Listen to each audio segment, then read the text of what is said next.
TikTok is facing heightened scrutiny from the US government over privacy and security concerns. Would you recommend that people download that app on their phones tonight, tomorrow, anytime currently? Only if you want your private information in the hands of the Chinese Communist Party. President Donald Trump ran several now-removed Facebook ads throughout July, claiming China and TikTok are spying on its users. Newsy spoke to cybersecurity experts about TikTok's data collection and privacy practices. They told us that TikTok operates similarly to other tech companies. According to TikTok's privacy policy, they collect common things such as your name, email address, and IP address. These are common things, common data points to collect. You will see that many applications, Facebook, Google, what have you, collect this. But they also collect some questionable information. Most importantly, one thing I found was they collect geolocation related data, so GPS tracking. TikTok isn't alone in this practice either.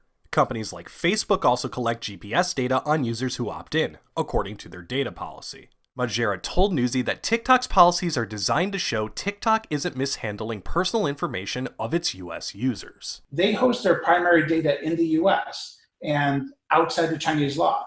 Chinese law is what allows the Chinese Communist Party, the CCP, access into their data. So according to TikTok, they don't even have access. He noted some of TikTok's data practices have left people skeptical about what they actually collect. In 2019, the company paid a $5.7 million Federal Trade Commission settlement for collecting personal information from children without parental consent. Now, TikTok states they do not sell the personal information to third parties. And if that's true, that's commendable. But how they plan to use their data they collect in the long term remains to be seen. President Trump's ads also claim that TikTok was caught red-handed monitoring iPhone clipboards, the place that stores data that's cut or copied. That can include passwords or personal messages. Newsy reached out to Misk, a company that discovered the clipboard vulnerability. In a statement, co-founder Tommy Misk told us their research only confirmed the act of reading the content of the clipboard and said the behavior is indeed suspicious but does not qualify as spying per se.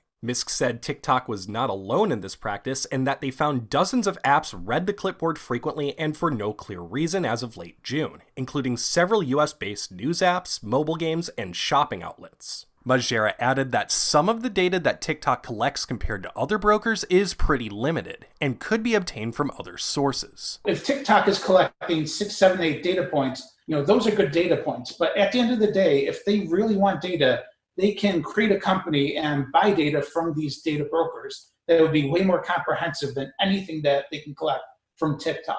Majera also told Newsy that this TikTok moment should also serve as a reminder that before you download any app, scrutinize what data they want. If you download an application that tells you the weather, for example, and it says it needs access to your location, that makes complete sense. But if it says it needs access to your camera or to your phone contact list, why the heck does it need access to that? It probably doesn't. Tyler Adkisson, Newsy, Chicago.